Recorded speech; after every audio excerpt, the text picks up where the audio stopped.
The thing about coming home is that it never looks the way you remember it. Clara pressed her face against the bus window, watching endless wheat fields roll past in waves of amber and green. The sun was just cresting the horizon, spilling honey-colored light across the landscape. Beautiful, sure, but there was something about the way the wheat moved, too uniform, too synchronized, that made her skin crawl. A few rows ahead, an elderly man had been muttering for the past 20 minutes, something about the old ways and what grows in turned earth. His words seemed to snag in her mind like burrs. "Next stop, Millbrook," called the driver. Clara stood, her knees protesting after 4 hours on vinyl seats. The driver turned, Earl Hutchins, though his hair had gone completely white. "Welcome back to Millbrook, Miss Clara. Been too long." "Thanks, Earl." She forced a smile. "Good to be back." The words tasted like copper in her mouth. Earl's eyes lingered on her face, and she wondered what he saw there. Probably the same thing she'd seen in her bathroom mirror that morning, someone who'd rather be anywhere else. She stepped onto cracked pavement, her city coat immediately sticking to her skin. The smell hit her first, grain dust and dying leaves with something else underneath, something sweet and cloying that reminded her of overripe fruit. Then came the sounds of the festival, hammering, laughter, the scrape of wood on asphalt. Main Street had transformed into something from a greeting card. Wooden stalls lined both sides, their hand-painted signs advertising apple butter and handmade quilts. Red and gold banners fluttered between lamp-posts. At the center of it all stood the harvest wreath, 8 feet tall, woven from wheat stalks and dried sunflowers, corn husks and gourds. And it was wrong. Clara stopped walking, pen hovering over her notepad. The sunflower's dark centers seemed to track her movement. The wheat stalks rustled without wind. Clara Hartwell. She spun around, heart hammering. Marcus Reeves emerged from behind a honey stand, arms full of glass jars that caught the morning light like amber bottles. The years had been kind to him, broad shoulders, calloused hands that spoke of honest work. "Jesus, Marcus." She pressed a hand to her chest. "You scared the hell out of me." "Sorry." He set down the jars, pulled her into a hug that smelled of clover and beeswax. "Just couldn't believe my eyes." For a moment she let herself feel safe. Then his gaze dropped to her notebook, and the warmth in his eyes shifted, became guarded. "So you're really here for the Tribune, writing about our little festival?" "Feature story on small-town harvest celebrations." She kept her voice light. "Seemed like a good excuse to visit." Marcus glanced around, then leaned closer. His voice dropped to a whisper. "Clara, you picked a hell of a year for it." "What do you mean?" But he was already turning away, straightening jars that didn't need straightening. "Nothing. Just been a strange summer, that's all." For a moment she was 8 years old again, chasing Marcus through these same stalls. She'd been so happy then, so certain that Millbrook would always be her home. God, how wrong a kid could be. "Clara Hartwell, as I live and breathe." Mrs. Henderson from the bakery descended on her like a flour-dusted hurricane. Within minutes, Clara was surrounded by familiar faces, falling into reporter mode, questions about the festival's history, colorful quotes about prize-winning pumpkins. But she also picked up other things, conversations that died when she approached, sideways glances between the older residents. And more than once she caught the phrase "strange happenings" floating on the autumn air. "Strange how?" she asked Jimmy Kowalski, who'd been 2 years ahead of her in school. He was arranging carved wooden bowls, his hands shaking. "Oh, you know." He wouldn't meet her eyes. "Animals acting funny. Lights in the sky." His throat worked like he was swallowing something bitter. "Probably nothing." "What kind of lights?" "Clara, He glanced around, then leaned closer. "Look, just be careful, okay? Some things are better left alone." The ice in her stomach spread. She found Elise Murphy at the school's exhibit tent, stitching burlap around a scarecrow's frame. Elise had been Clara's lab partner in chemistry, quiet and methodical even then. "That's beautiful work," Clara said. "Thanks." Elise's hands trembled as she worked. A thin line of blood marked where she'd pricked her finger. "It's for the contest. Winner gets $50. "You nervous about the competition?"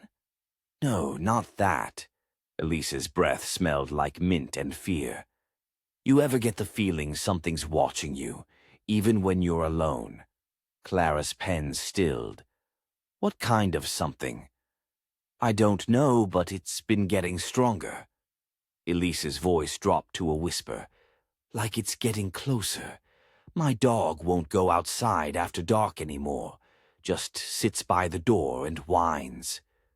Before Clara could respond, Elise had turned back to her stitching. The moment passed. Tom Brennan pressed a cup of fresh cider into her hands, his weathered face lighting up when she complimented the apple's sweetness. "Best crop in years," he said, "though I suppose that depends on how you measure success." "What do you mean?" The change in his expression was subtle but complete. His eyes went flat. The muscles in his jaw tightened. "Sometimes a good harvest comes at a cost. Sometimes the land asks for more than seeds and water." His knuckles went white around his own cup. "Sometimes it asks for blood. Tom, you want another cup? I've got plenty." He was already turning away, his back rigid with dismissal. Clara's handwriting grew shakier. Something was definitely going on here, something that had her old friends spooked. The question was what? She was heading toward the pie judging contest when she noticed the elderly woman standing at the edge of the square. Mrs. Volkoff, the woman who'd lived in the house with the green shutters. She was staring at the harvest wreath with an expression of profound sadness, tears streaming down her weathered cheeks. "Excuse me," Clara approached carefully. "Are you enjoying the festival?" Mrs. Volkoff turned, and Clara saw something in her rheumy eyes that made her take a step back. Terror. Raw, animal terror. "The debts we buried," she whispered, her voice like autumn leaves scraping against pavement. "The debts we buried are coming due. The harvest moon brings them home." "What debts?"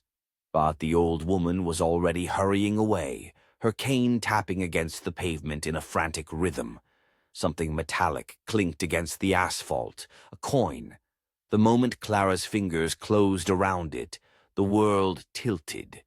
The coin was warm, too warm, like it had been sitting in direct sunlight for hours. But it wasn't the temperature that made her gasp.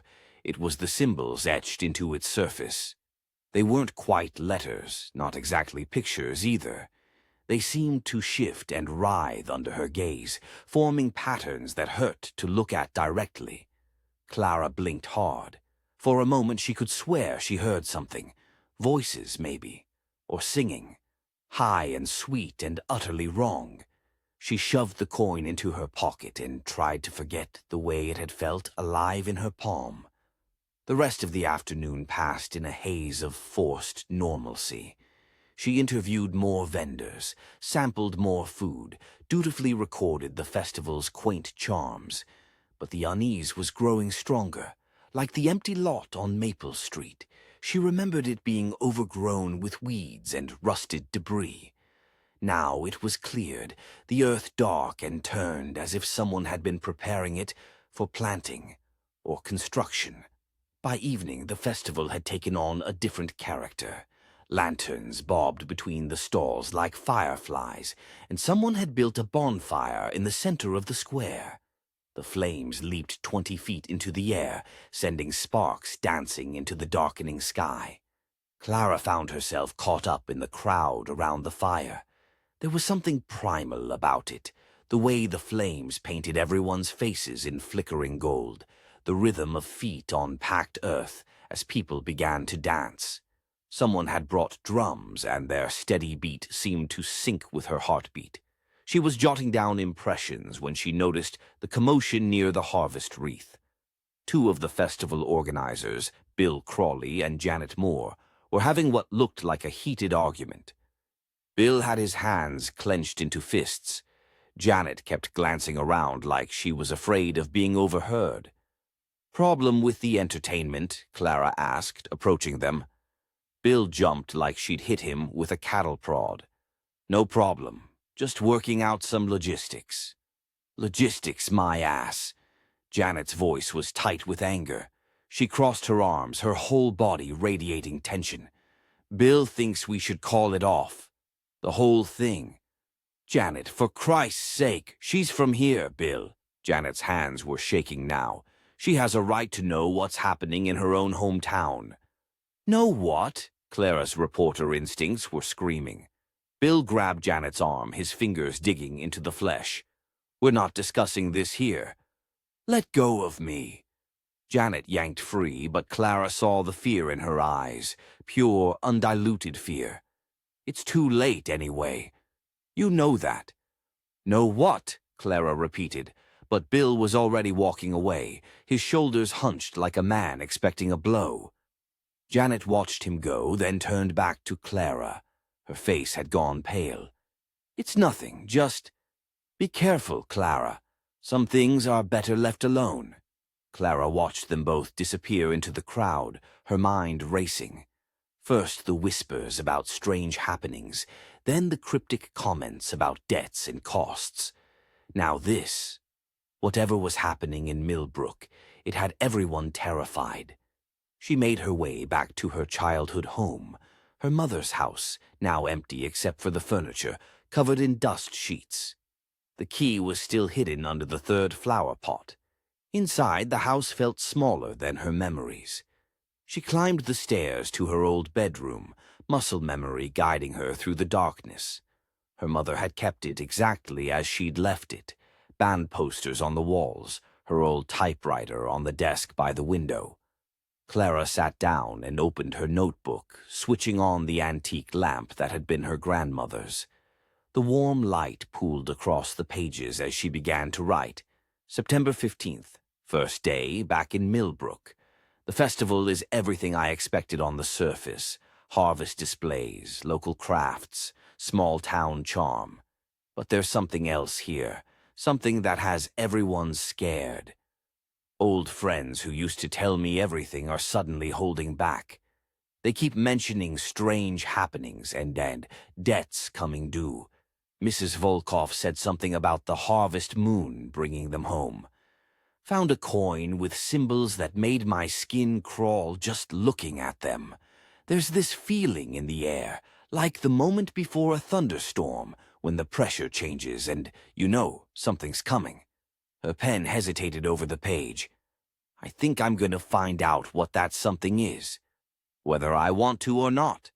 Clara set down her pen and moved to the window. The festival was winding down, most of the lanterns dark now, but there was still a glow coming from somewhere, a pale, greenish light that seemed to pulse like a heartbeat. It was coming from the empty lot on Maple Street. She pressed her face against the glass, her breath fogging the window. The glow was definitely there, though it seemed to shift and dance in ways that firelight never would. And for just a moment she could swear she saw shapes moving in that strange illumination, shapes that looked almost human. Almost, but not quite. The coin in her pocket suddenly felt like it was burning through the fabric. The singing started again, high and sweet and utterly wrong. The room began to spin. The floorboards beneath her feet started to tremble. Clara stumbled backward from the window, her heart hammering so hard she thought it might burst. The smell of ozone filled the air, sharp and electric, like the moment before lightning strikes. She wanted to run. Every instinct told her to pack her bag and catch the first bus back to Chicago. But her feet wouldn't move. Her body felt frozen, trapped between the growing terror and something else. Curiosity, the journalist's curse. The green light pulsed once more, and Clara could swear she heard something calling her name. A voice like wind through wheat stalks, like the whisper of scythes, like the sound of debts coming due. Whatever was happening in Millbrook, it was just beginning. And despite the voice in her head screaming at her to leave, Clara knew she wouldn't. This was the story of a lifetime, even if it killed her. The light pulsed again. Closer now. Much closer. Chapter 2. Whispers of the Past. Sleep hadn't come easy. When it finally did, Clara's dreams were full of green light and voices that sounded like wind through wheat. She woke to the smell of cinnamon and wood smoke drifting through her open window. The festival was already in full swing, and despite every instinct telling her to pack up and leave, she found herself drawn back to Main Street. The morning air was crisp, carrying the heady mix of spiced cider and sweet donuts dusted in sugar. Clara moved through the bustling stalls, her notebook clutched against her chest like armor. Normal. She needed to focus on normal things, normal stories. But nothing about Millbrook felt normal anymore. She paused at an old wooden table laden with sepia-toned photographs. Harvest festivals past, she realized, studying the smiling faces of people long dead. The images were beautiful in their simplicity. Children in white dresses, men in suspenders, women with flour-dusted aprons, all of them radiating the kind of joy that came from honest work and community. Then she noticed the gap, a conspicuous empty space where a photograph should have been, labeled simply 1912. Curious about our history, are we? Clara jumped, spinning to find an ancient man behind the table. He was so bent with age that his head barely cleared the display, his rheumy eyes magnified behind thick glasses. Mr. Hargrove. She remembered him from her childhood. He'd run the hardware store. The same. He leaned forward, his voice dropping to barely above a whisper. Though I suspect you're not here for the pretty pictures. Actually, I was wondering about 1912. There's a gap. 3 children vanished during the parade that year. His words came out flat, matter-of-fact. No trace ever found. Parents searched for weeks. Police came down from the county seat. Nothing. Clara's pen hovered over her notepad. What happened to them? Depends who you ask. Mr. Hargrove's fingers drummed against the table. Official story was they wandered off into the woods, got lost. But folks who were there, they had different ideas. Such as... But he was already turning away, suddenly fascinated by straightening photographs that didn't need straightening. Some stories are better left buried, Miss Clara, like those children. She was about to press him further when something caught her eye. A leather-bound journal tucked beneath a stack of quilts, its pages yellowed with age. Without thinking, she reached for it. The moment her fingers touched the cover, Mr. Hargrove's head snapped up. That's not for sale. I'm sorry, I just... Put it back. His voice had gone sharp, dangerous. Clara's hands were already opening the journal. The entries were written in a spidery script. The ink faded, but still legible. She caught fragments. The old ways must be honored, and the earth demands its due. Several pages had been crossed out violently, the pen strokes so heavy they'd torn through the paper. I said, put it back. Mr. Hargrove's gnarled hand shot out, snatching the journal from her grasp, but not before she'd seen the symbol sketched in the margin, the same one from the coin burning a hole in her pocket. Where did you get that? Found it in my attic.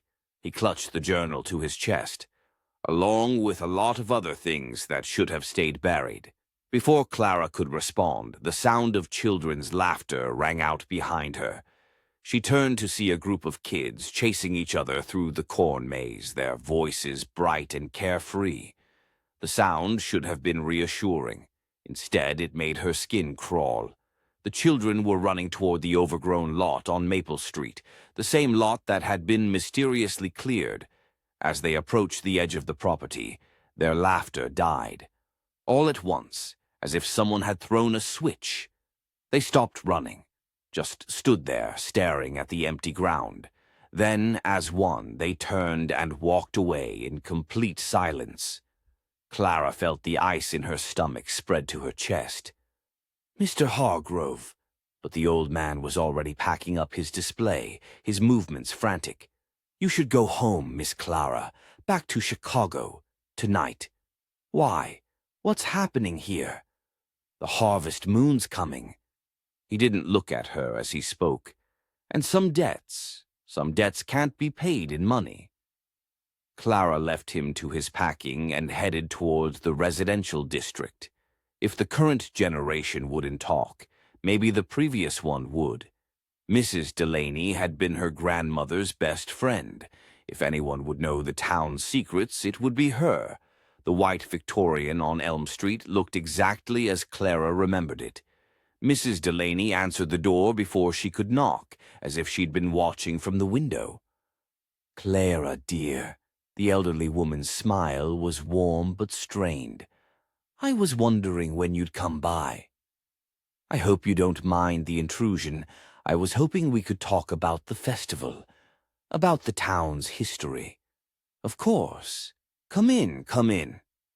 The house smelled of lavender and old wood. Mrs. Delaney led her to the sun porch, where tea was already waiting, as if she'd been expecting company. "Your grandmother would be so proud," Mrs. Delaney said, pouring from a delicate china pot. "A real reporter for the Chicago Tribune." "Thank you. Actually, I was hoping you might remember some of the older festivals. The early days." Mrs. Delaney's hand trembled slightly as she set down the teapot. "How far back are we talking?" 1912. The cup rattled against its saucer. "Why would you want to know about that?" "Mr. Hargrove mentioned some children went missing. Samuel, Michael, and little Emma Whitmore." The words came out in a rush, as if Mrs. Delaney had been holding them back for decades. "They were playing in the parade when they just vanished, right in front of everyone. What really happened to them?" Mrs. Delaney was quiet for a long moment, staring into her tea. When she finally spoke, her voice was barely above a whisper.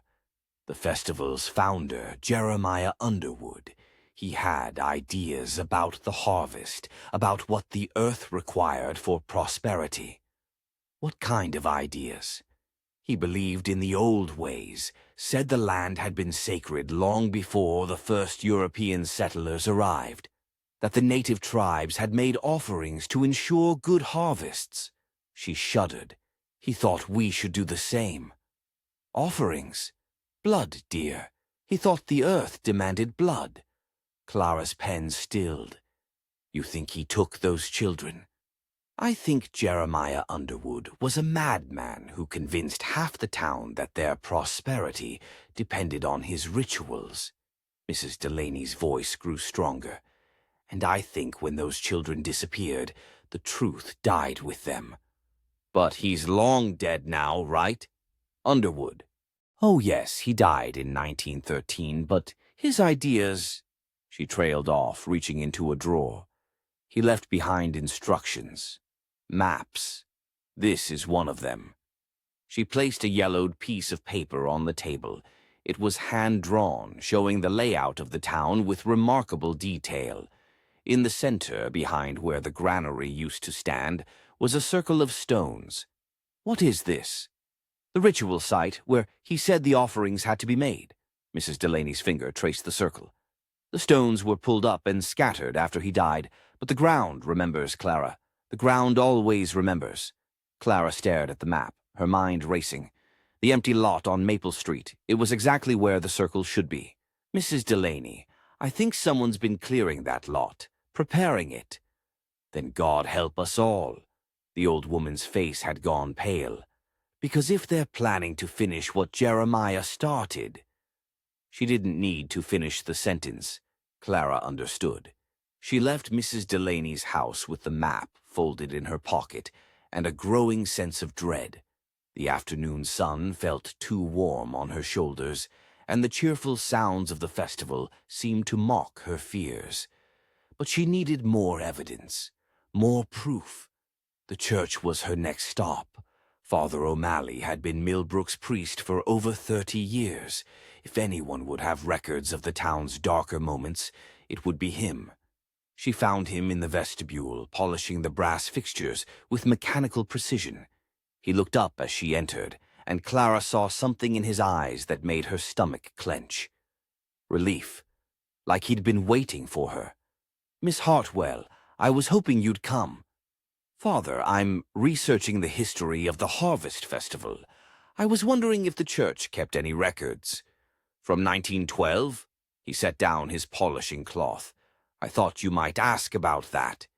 He disappeared into the back room, returning with a thick ledger bound in cracked leather. The pages were filled with careful handwriting, documenting births, deaths, marriages, and other church business. "Look here," he said, pointing to a section dated October 1912. "These are the entries for what Jeremiah Underwood called harvest tokens." Clara leaned closer. The list was short but chilling. Samuel Morrison, age 8. Michael Turner, age 9. Emma Whitmore, age 7. Next to each name was a single word, unreturned. What does that mean? Jeremiah convinced the parents that their children were chosen for a special honor.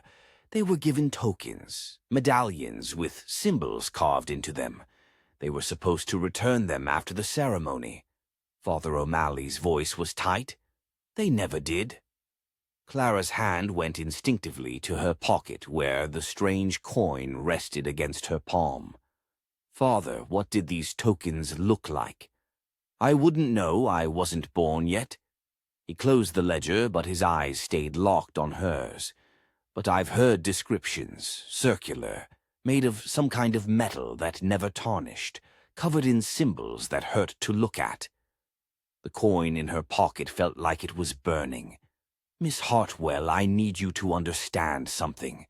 Father O'Malley leaned forward, his voice dropping to barely above a whisper. "Some debts never die. They just wait. And I think Millbrook's debt is about to come due." Clara left the church with her hands shaking. The afternoon was growing late, and the festival crowd was beginning to thin. She needed to find Tom Brennan, to ask him about the symbol she'd seen in the journal. His workshop was on the outskirts of town, a converted barn that smelled of wood shavings and machine oil. She found him sharpening tools at a grinding wheel, sparks flying in orange arcs. "Tom, sorry to bother you, but I had a question about this?" He held up an old scythe, its blade gleaming despite its obvious age. "Found it in my grandfather's things. Been meaning to throw it out, but—" Clara's breath caught. Carved into the wooden handle was the same looping symbol she'd seen in the journal. The same one on the coin. "What is that symbol?" "Hell if I know." Tom set the scythe aside, but she noticed he didn't touch the carved section. "Grandfather called it the Huasoshis." "Ho! Fist mark. Said it was carved by the first settlers. Can I see it?" "I wouldn't." His voice was sharp. "Every time I look at it too long, I get this feeling, like something's looking back." Clara felt a chill despite the warm afternoon air. "Tom, where did your grandfather get this?" "From Jeremiah Underwood. Before he died, he gave certain tools to certain families, said they were blessed." Tom's laugh was bitter. "Some blessing." The walk home took Clara through the residential district where crimson and gold leaves carpeted the streets. Each step sent them rustling around her ankles, and she could swear the sound was like whispers, like voices calling her name. She was almost to her mother's house when she heard it, two voices murmuring in the shadows between the Morrison place and the old maple tree. "Kept our end of the bargain, didn't we?" "Did we? 3 children, that's what he said. 3 children every generation. But it's been quiet for so long. Maybe it's over." "It's never over. Not until the debt is paid in full." Clara pressed herself against the Morrisons' garden shed, her heart hammering. She couldn't see the speakers, but she recognized the voices. Bill Crawley and Janet Moore, the festival organizers who'd been arguing the night before. "The harvest moon's tomorrow night," Bill continued. "If we don't, we will." The children are chosen, the tokens are ready.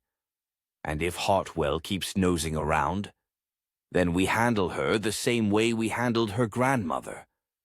Clara's blood turned to ice. Her grandmother had died of a heart attack. Natural causes. But the way Janet said it, she's asking questions about 1912, about Underwood. Let her ask. By tomorrow night it won't matter. Their voices were moving away, but Clara caught one last exchange. The circle's ready? Has been for weeks. The stones are back in place. And the offering? 3 children, just like always. Clara waited until their footsteps faded before emerging from her hiding spot. Her legs felt like water, and her hands were shaking so badly she could barely grip her notebook. 3 children, every generation, the harvest moon, tomorrow night. She stumbled home through the gathering dusk, her mind reeling. The festival sounds had died away, and even the crickets seemed to have gone quiet. The only sound was her own footsteps and the whisper of leaves. As she passed under the old elm in front of her house, even that stopped. The crickets, the rustling leaves, everything. Complete silence, like the world was holding its breath. Clara fumbled with her keys, finally getting the door open. Inside, she went straight to her old bedroom and collapsed at the desk. The antique lamp cast its warm glow across the pages as she began to write. September 16th, second day in Millbrook. The town's joyous facade feels paper-thin over something older, darker, and ready to surface. Found evidence of a pattern stretching back generations. Children disappearing every harvest season. Tokens given to the chosen ones. Tomorrow is the harvest moon, and I think they're planning to finish what Jeremiah Underwood started in 1912. The circle of stones is back in place. The offering is chosen. 3 children, just like always. She set down her pen and rubbed her eyes. The coin in her pocket felt heavier now, like it was made of lead instead of whatever strange metal it actually was. Clara stood and moved to her bed, suddenly exhausted. She pulled back the covers and froze. There, on her pillow, was a single dried leaf. It was perfectly preserved, its surface stamped with the same symbol she'd been seeing all day. The harvest mark. She had no memory of how it got there, no memory of anyone being in her room. But as she stared at it, the leaf began to glow with the same sickly green light she'd seen from the empty lot. And somewhere in the distance, she could hear children laughing. The same children who'd gone silent by the circle of stones. The same children who would be chosen tomorrow night. Clara sank onto the bed, clutching the leaf in her trembling hands. The laughter was getting closer, and she realized with growing horror that it wasn't coming from outside. It was coming from inside her head. The harvest was coming, and she was already marked. Chapter 3. A Night to Remember. Clara woke to the sound of a trumpet call echoing across the square, its bright notes cutting through the morning air like a knife. She'd slept fitfully, the dried leaf still clutched in her fist, and her dreams had been full of children's laughter that turned to screams. The festival was in full swing by the time she made it to Main Street. Children darted past in brightly colored costumes, little girls in sunflower dresses, boys dressed as scarecrows with straw poking from their sleeves. Their laughter should have been infectious. Instead, it made her skin crawl. Clara forced herself to participate, to play the role of the curious journalist, documenting small-town charm. She tried pumpkin bowling, knocking down wooden pins with gourds that felt too heavy in her hands. She attempted ring toss, sending metal hoops sailing toward wooden pegs. Each victory felt hollow, especially when she noticed how the joyous faces around her would flicker with unease when they thought no one was looking. "Clara, over here!" Marcus was waving from the cider stand, a mischievous grin on his face. "Remember how you used to beat everyone at the county fair? That was root beer floats, not cider." "Close enough." He slapped a mason jar down on the counter. "Come on, for old time's sake." She should have said no. Should have made some excuse about needing to work, about having interviews to conduct.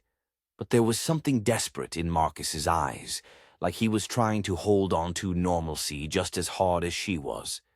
The cider went down easy at first, sweet and tangy with just a hint of spice.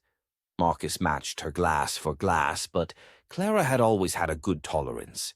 She won, just like she had when they were kids.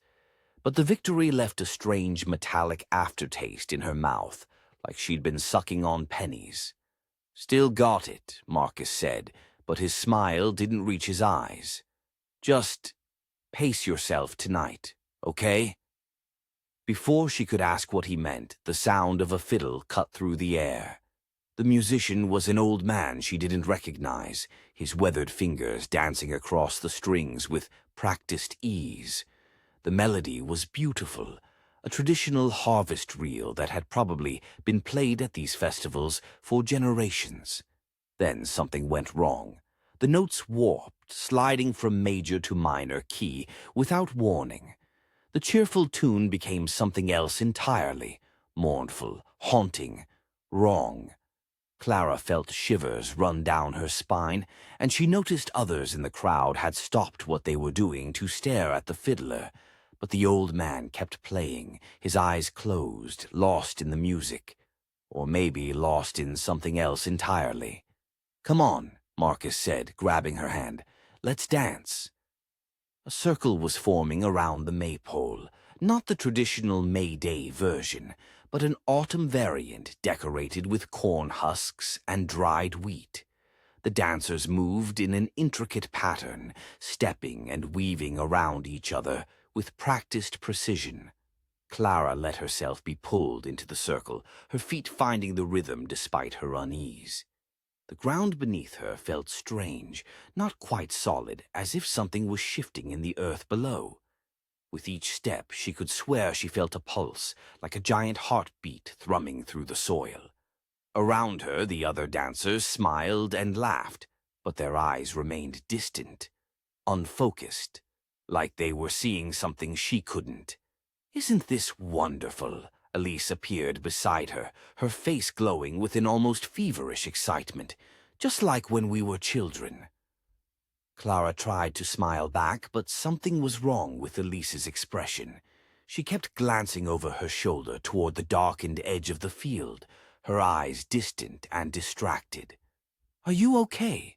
Clara asked during a break in the dance. "Of course, why wouldn't I be?" But Elise's voice sounded hollow, like she was reciting lines from a script. "It's the Harvest Festival, the most wonderful night of the year." The dance continued, but Clara found herself watching her friends more than participating.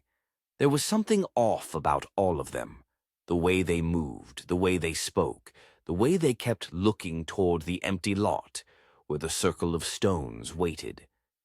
Dinner was served at long tables set up in the square, lit by paper lanterns that cast dancing shadows on the cobblestones. Clara found herself sitting next to Marcus, picking at a plate of roasted chicken and cornbread.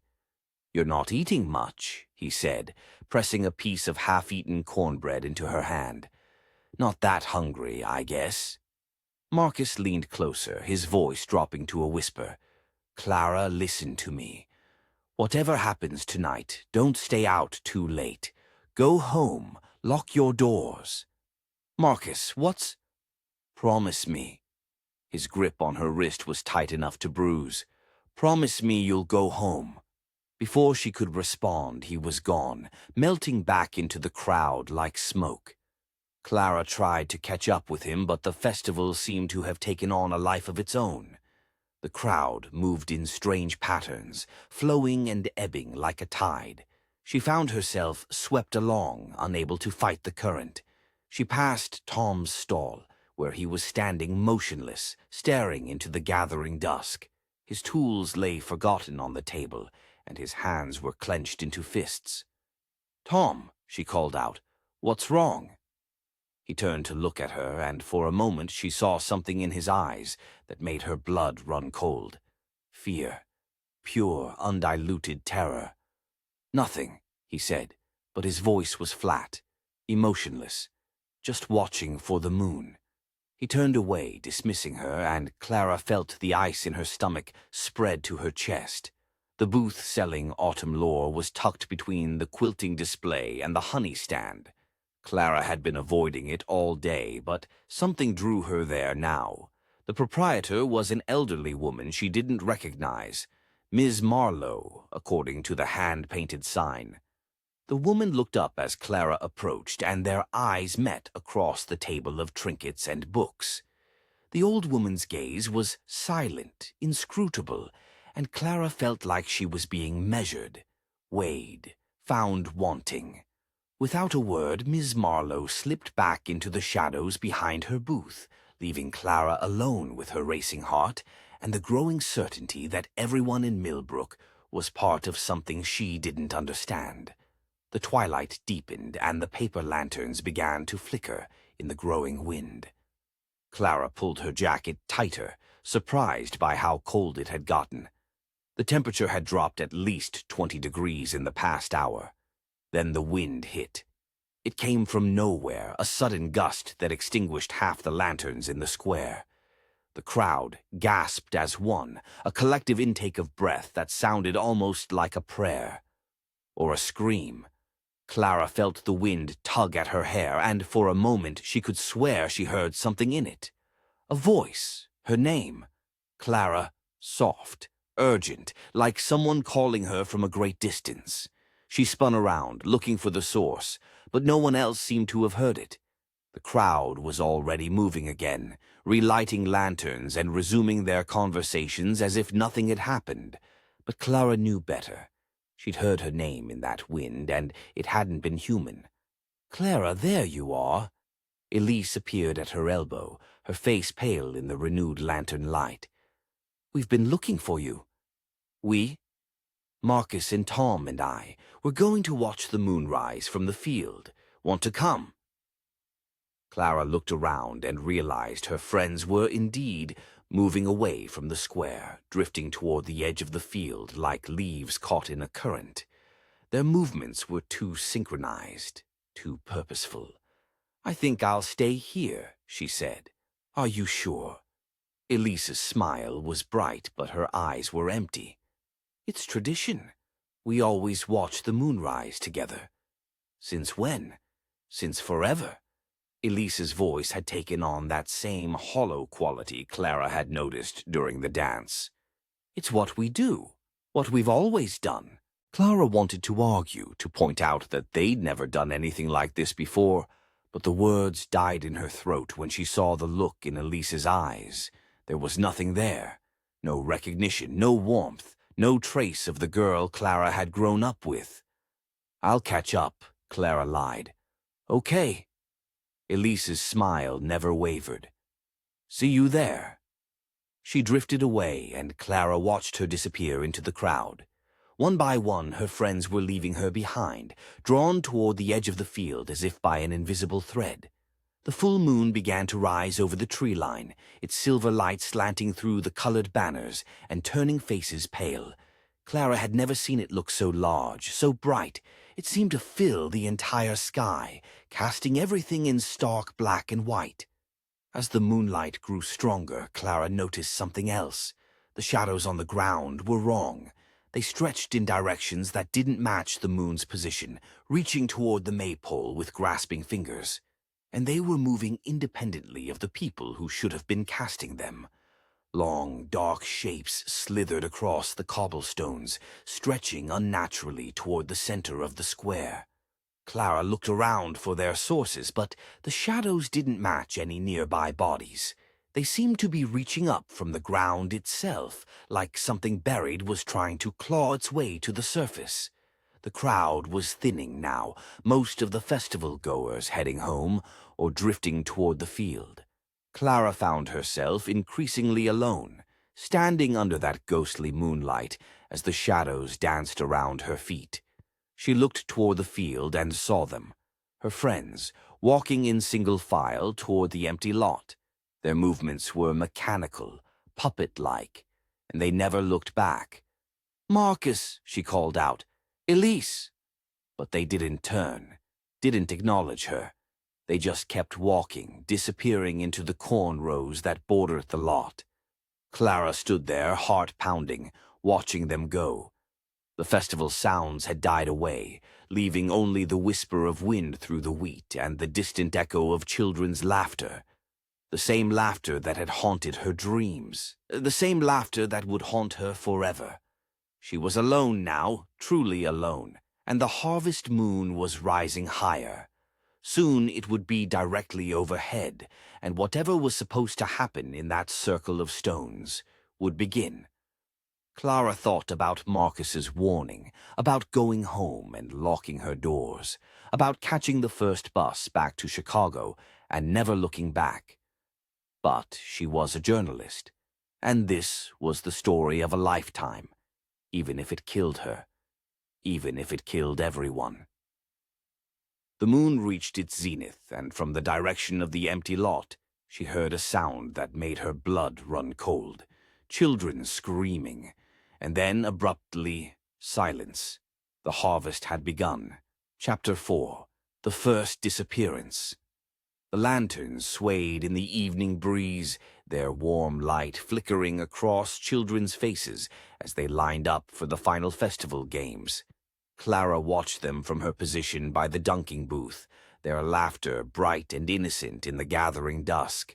Soon the smallest ones would be taken home to bed, leaving only the teenagers and adults to enjoy the later festivities. She turned to share the observation with Elise, who'd been sitting beside her just moments before at the pie-eating contest. The words died in her throat. Elise's chair was empty. The paper plate still held half-eaten apple pie, crumbs scattered across the checkered tablecloth. Her purse sat open beside her napkin, wallet and keys still inside, as if she'd simply vanished mid-bite. "Elise!" Clara called out, scanning the crowd. "Elise!" Her voice carried a note of panic that made heads turn. Marcus appeared at her elbow, his face creased with concern. "What's wrong?" "She was just here. We were watching the kids, and I turned away for maybe 30 seconds. "She probably just went to the bathroom," Tom said, but his voice lacked conviction. "Or to get more cider." Clara shook her head. She wouldn't leave her purse, not with everything in it. They split up, searching the festival grounds with increasing desperation. Clara called Elise's name through the crowded square, her heart pounding harder with each passing minute. The festival-goers seemed oblivious to their panic, continuing their conversations and games as if nothing was wrong. But Clara knew better. She'd seen that glazed look in Elise's eyes earlier, the way her friends had all drifted toward the field like sleepwalkers. "Over here!" Marcus's voice cut through the noise. Clara found him crouched near the entrance to the corn maze, his face pale in the lantern light. "Look at this." Muddy footprints led away from the maze's entrance toward the tree line. But these weren't normal footprints. They were too small, too narrow, like a child's shoes, but with odd proportions. The toes were too long, the heel too narrow. "Those aren't human," Tom whispered. "Don't be ridiculous," Clara said, but her voice shook. "They're just small. Maybe a kid's." "What kid wears shoes like that?" Marcus pointed to the clearest print. "Look at the sole pattern. I've never seen anything like it." Clara was studying the prints when a voice behind her made her jump. "The moon demands what the moon demands." She spun around to find old Pete Kowalski swaying on his feet, a bottle of something strong clutched in his weathered hands. His eyes were bloodshot, but there was a terrible clarity in them. "Pete, what are you talking about?" "She's gone to pay," he slurred, taking another swig. "Gone to pay the debt. Like the others before her." "What debt? What others?" But Pete was already stumbling away, muttering under his breath about harvest time and blood in the soil. Clara looked back at the footprints, then at the dark tree line beyond. Every instinct told her to go back to the festival, to find the sheriff, to do anything but follow those prints into the woods. But Elise was out there somewhere. "I'm going after her," she said. "Clara, no." Marcus grabbed her arm. "It's too dangerous. We should get help." "From who? The sheriff, who's probably part of whatever's happening." She shook him off. "I'm not leaving her." The boundary between festival and forest was stark. One moment Clara was surrounded by warm light and laughter. The next she was pushing through towering cornstalks that rustled with sinister whispers. The air grew cold under the canopy of leaves, and the cheerful sounds of the festival faded behind her. The footprints were harder to follow in the darkness, but Clara pressed on, guided by instinct and growing dread. Branches snagged at her clothes, and more than once she thought she heard movement in the undergrowth. She pushed through a dense thicket of oaks and emerged into a circular glade bathed in full moonlight. The clearing was maybe 50 feet across, ringed by ancient trees, whose branches formed a perfect canopy overhead. In the center stood something that made Clara's blood run cold. An altar. Rough-hewn stone, darkened with age and other things she didn't want to think about. The shadows in the clearing moved wrong, dancing and writhing like living things. As Clara watched, they began to shift and coalesce, forming shapes that almost looked human. Then the chanting began. It started as a low, rhythmic hum at the edge of the clearing. Clara pressed herself against the nearest tree, her heart hammering as dozens of figures stepped forward from the forest. They wore dark robes with deep hoods that concealed their faces, and they moved in perfect synchronization. At the circle's edge, Clara spotted a familiar figure. Miss Marlowe, the old woman from the autumn lore booth, held a book bound in tarnished bronze. The symbols carved into its cover seemed to pulse in the moonlight, shifting and writhing like the shadows around them. The chanting grew louder, words in a language Clara didn't recognize. Ancient words, hungry words. That's when she saw it. Torn and stained, Elise's yellow scarf lay draped over the stone altar like an offering. Dark stains that looked suspiciously like blood marred the cheerful fabric. "No," Clara whispered. The hooded figures raised their arms in unison, revealing carved scythes and bundles of wheat tied with blood-red ribbon. Their movements were ritualistic, practiced, as if they'd done this many times before. Through the throng of robed figures, Clara caught a glimpse of something that made her stomach lurch. Elise knelt before the altar, her eyes glazed and vacant. Her lips moved soundlessly, whispering words Clara couldn't hear but somehow understood were wrong. "Elise!" Clara's voice cracked through the air like a whip. The chanting stopped abruptly. Dozens of heads snapped toward her, hoods falling back to reveal faces she recognized. Mrs. Henderson from the bakery, Jimmy Kowalski from the wood-carving booth, even Father O'Malley, his clerical collar gleaming white against his dark robes. Their faces were blank, impassive, like masks carved from wood. But their eyes were hungry.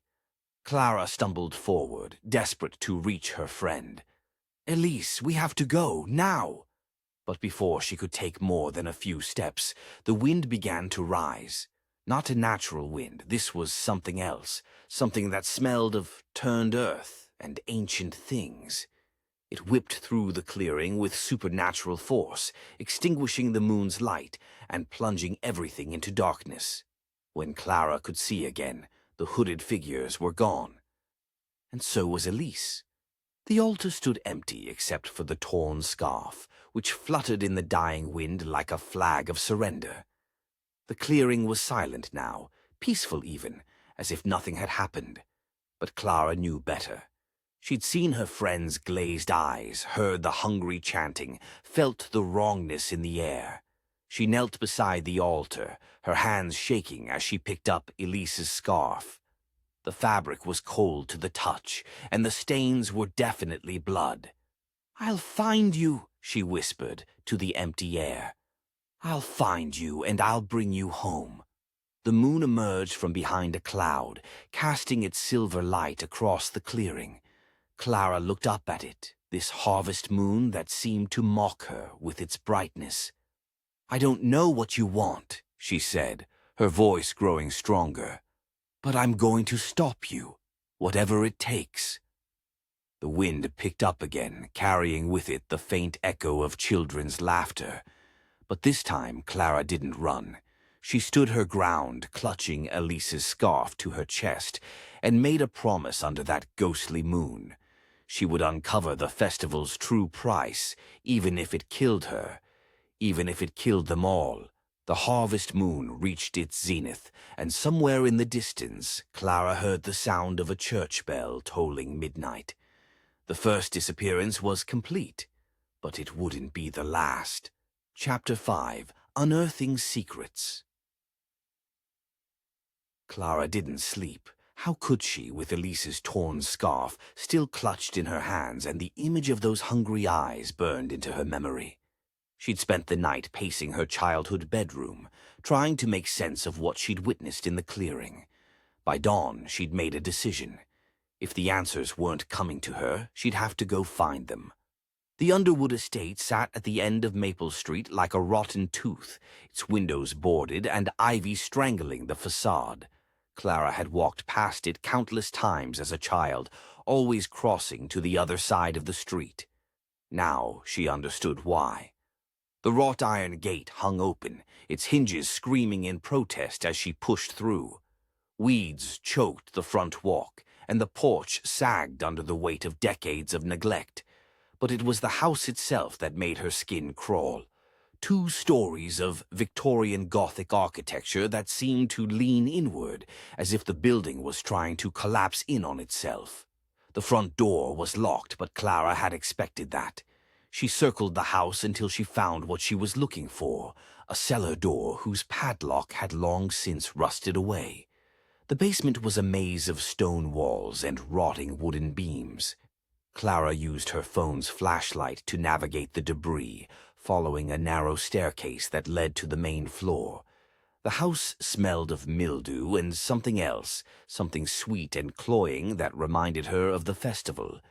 She found the attic stairs behind a door that had been painted over so many times the handle barely turned. The steps creaked ominously under her weight, but they held. The attic was a testament to hoarding, crammed with furniture and boxes that hadn't been touched in decades. Dust motes danced in the pale moonlight that filtered through a small window, and Clara had to cover her mouth to keep from coughing. That's when she saw it. In the corner, partially hidden behind a stack of moldering books, sat a wooden chest.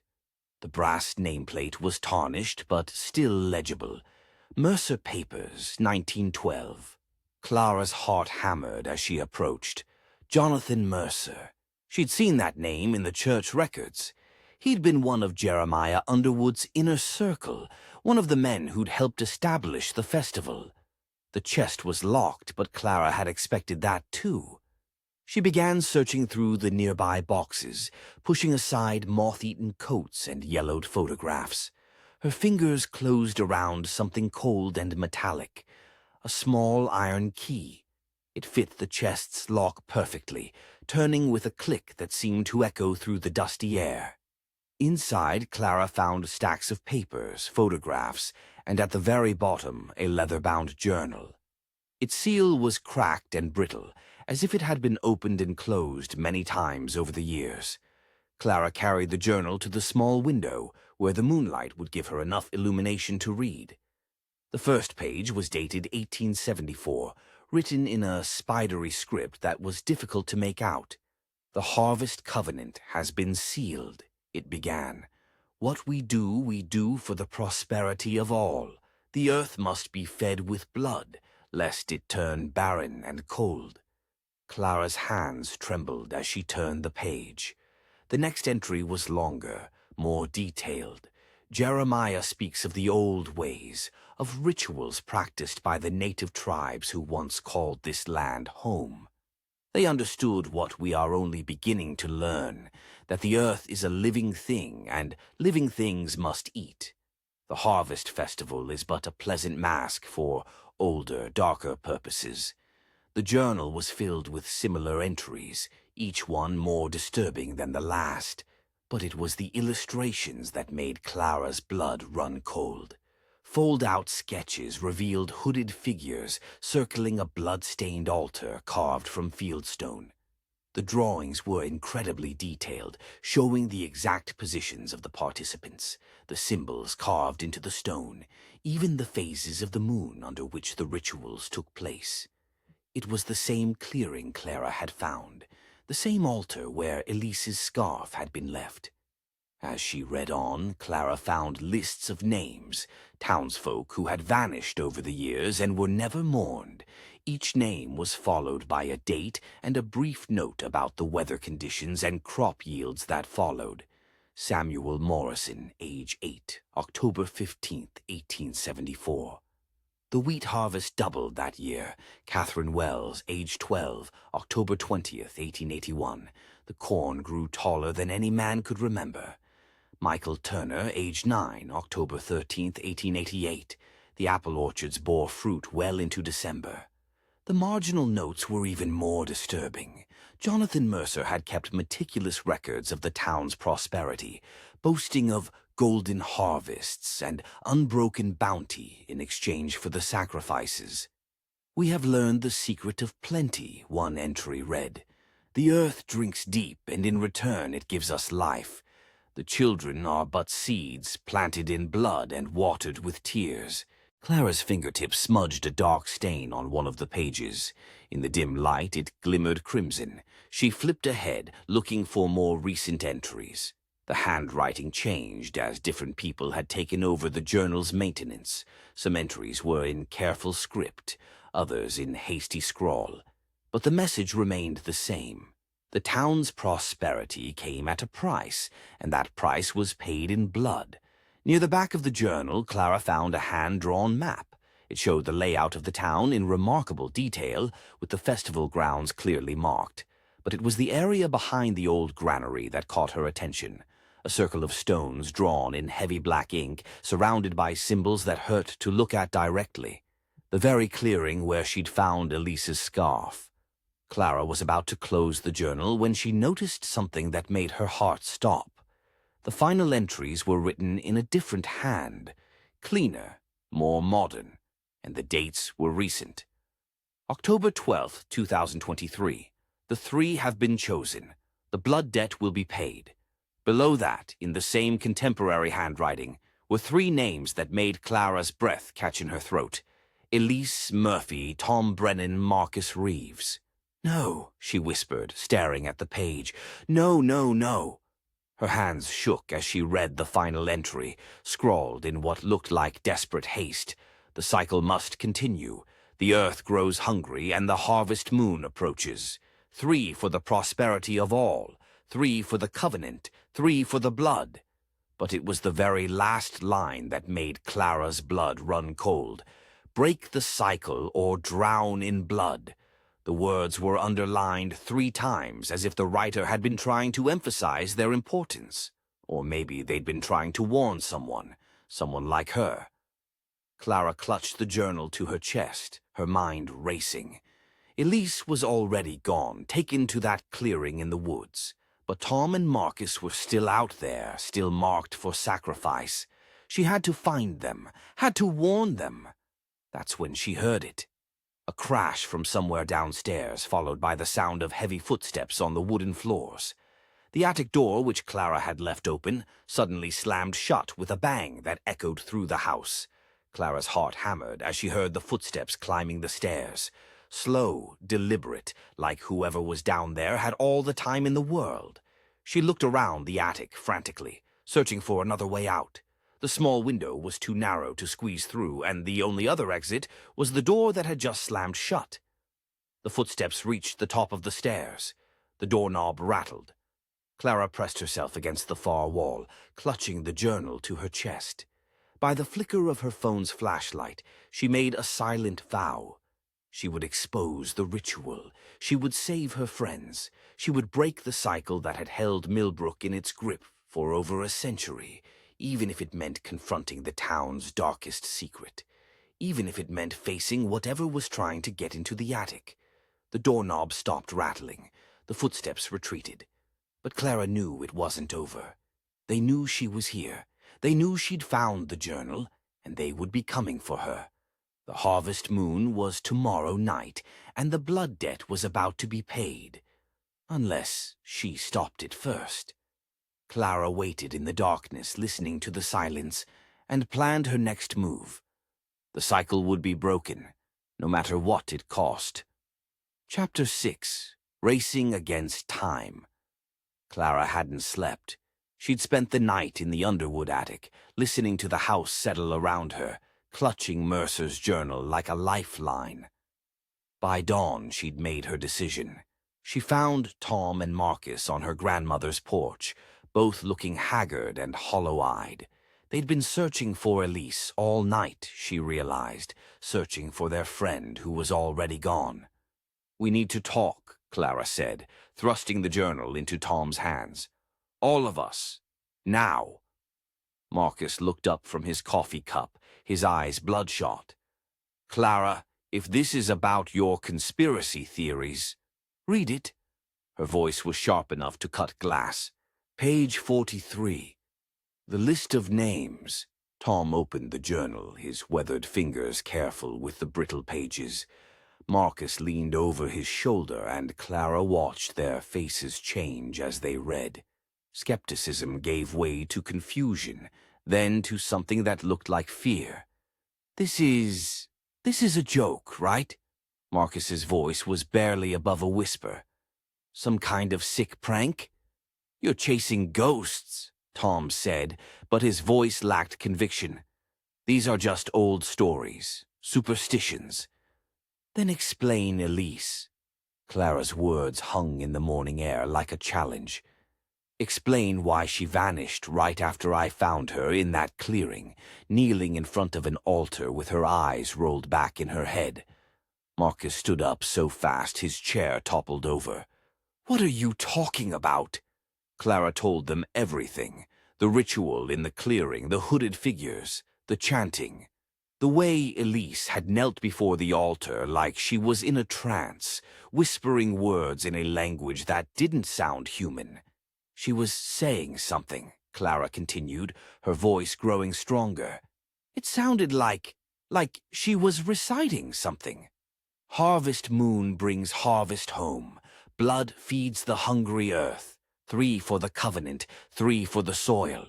Over and over, like a prayer. The silence that followed was deafening.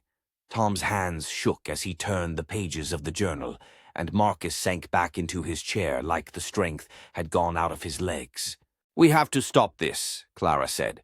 "Whatever's happening, whatever this covenant is, we have to expose it before the festival ends." "How?" Marcus's voice was hollow. "Who's going to believe us? The sheriff, the mayor? Half the town was probably in those robes. Then we get proof." Clara looked at each of them in turn. "Real proof. Documents, records, something that can't be dismissed as hysteria." Tom closed the journal, his jaw set with determination. "The town hall. They keep the old records in the basement archives. And if we get caught, then we become part of the soil," Clara said, echoing the warning from Mercer's journal. "But if we do nothing, you and Tom are next. The harvest moon is tomorrow night." They looked at each other, understanding passing between them like electricity. Then, as one, they reached out their hands, clasping them together in the center of the circle. "We expose the truth," Clara said. "We save our friends," Tom added. "We break the cycle," Marcus finished. Their pact was sealed. The town hall looked different in the approaching dusk. The windows were dark, and the American flag hung limp in the still air. Clara felt exposed walking up the front steps, like every shadow might be hiding watchers. "Around back," Tom whispered. "The basement entrance." They slipped through the alley, their footsteps echoing off the brick walls. The basement door was secured with a padlock, but Marcus had come prepared. He pulled out a set of lockpicks, a skill he'd learned during a rebellious phase in high school. "Thought you'd forgotten how to do that," Clara said as the lock clicked open. "Some things you never forget." The basement was a maze of filing cabinets and storage boxes, lit by a single bare bulb that cast harsh shadows on the concrete walls. Clara could hear footsteps on the floor above, the night janitor making his rounds. "There," Tom pointed to a row of older cabinets against the far wall. "Those are the historical records." Marcus worked on the lock while Clara kept watch. The tumblers clicked into place just as the footsteps overhead grew louder. "Someone's coming," Clara hissed. The basement door creaked open, and they heard the janitor's voice calling down. "Hello, anyone down there?" Clara stepped forward, forcing a smile. "Sorry, just doing some research for the Tribune. The mayor said it would be okay to look at the old festival records." The janitor, a thin man with kind eyes, nodded. "Oh, sure. Just make sure you lock up when you're done." As his footsteps retreated, Clara let out a breath she didn't know she'd been holding. Tom had already pulled out a thick ledger labeled Harvest Festival, Financial Records 1874 Present. They spread the book open on a nearby table, using their phone flashlights to read the cramped handwriting. Most of the entries were mundane. Costs for decorations, payments to vendors, receipts for supplies. But there were other entries too. Buried between the legitimate expenses were payments for ceremonial materials and covenant maintenance. And near the back, Clara found what she was looking for. "Unreturned harvest tokens," she read aloud. 1874, Samuel Morrison, Catherine Wells, Michael Turner. 1899, James Patterson, Sarah Koch, David Henley. The list went on, year after year, always in groups of 3. Always children or young adults. Always during the Harvest Festival. Tom turned to the most recent entries, and Clara's blood ran cold. 2023, Elise Murphy, Tom Brennan, Marcus Reeves. Their names were there in black ink, as if their fates had already been decided. Marcus was about to say something when a piece of paper fluttered out from between the pages. Clara picked it up, her hands trembling as she read the message scrawled in red ink. "Stop digging, or become part of the soil." "We need to get out of here," Tom said. "Now." They replaced the ledger and locked the cabinet, their movements quick and efficient. But as they climbed the basement stairs, Clara couldn't shake the feeling that they were being watched. Outside, the night air felt thick and oppressive. The harvest moon was already rising, casting everything in silver light that made the shadows seem deeper, more alive. "The silo," Clara said. "Mercer's journal mentioned it. If we're going to find more evidence, that's where it'll be." The abandoned grain silo sat at the edge of the fields like a monument to forgotten industry. Its rusted doors groaned in the wind, and the metal walls were streaked with decades of weather stains. Inside, Clara's phone light picked out something that made her stomach lurch. The wooden support beams were carved with symbols, blood-red glyphs that seemed to writhe in the moving light. They were identical to the drawings in Mercer's journal. "Jesus," Marcus whispered, "how long has this been going on?" Hanging from the rafters were the remnants of old rituals, dried corn husks bound with ribbon, a tarnished sickle, and other things Clara didn't want to examine too closely. Dust motes swirled in the phone light like tiny spirits, and the air smelled of decay and something else, something that reminded her of the clearing in the woods. "This is it," Tom said. "This is where they prepare the offerings." Clara was photographing the symbols when she heard it, the rumble of an engine outside. Headlights swept across the silo's entrance, and she heard a car door slam. "This is Sheriff's Deputy Morrison," a voice called out. "I know you're in there. Come out with your hands visible." Clara's heart hammered as she recognized the voice. Deputy Morrison, descended from one of the original victims. How much did he know? How much was he part of it? "You're on private property," the deputy continued. "Come out now, or I'll have to drag you out." "The corn," Tom whispered. "We can lose him in the corn." They slipped out the back of the silo, moving as quietly as possible. The cornfields stretched endlessly in all directions, the stalks tall enough to hide them if they could just reach the edge. Behind them, Clara heard the deputy's radio crackle to life. "Yeah, I found them. They're running toward the fields." They ran. Stalks snapped and rustled around them as they pushed deeper into the maze of corn. Clara's lungs burned and her legs felt like lead, but she kept going. Behind them, she could hear the deputy's voice growing fainter. "This way," Marcus gasped, pointing toward a break in the stalks.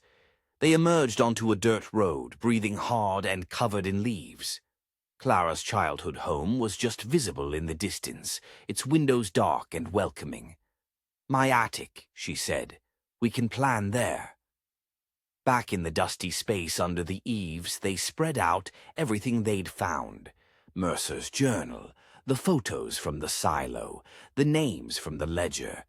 It painted a picture of a conspiracy that had lasted over a century, feeding on the town's children to ensure prosperity. "It all culminates tomorrow night," Clara said, reading from the journal. "The final torchlight ceremony. That's when they'll complete the ritual." "Can we stop it?" Marcus asked. Clara turned to the very last entry in Mercer's journal, the one that had been underlined 3 times. "Break the cycle or drown in blood," she read. "There's more here. Instructions for disrupting the ritual." She was about to continue when the attic door creaked open behind them. They all turned, expecting to see the deputy or one of the town elders. Instead, they saw nothing but darkness. Then, from the shadows, came a whisper that made their blood run cold. "You shouldn't have come." The voice was familiar but wrong, like someone Clara had known once before something terrible had happened to them, like someone who'd been chosen for the covenant, like someone who'd become part of the soil. The harvest moon reached its zenith outside, and Clara realized with growing horror that they were running out of time.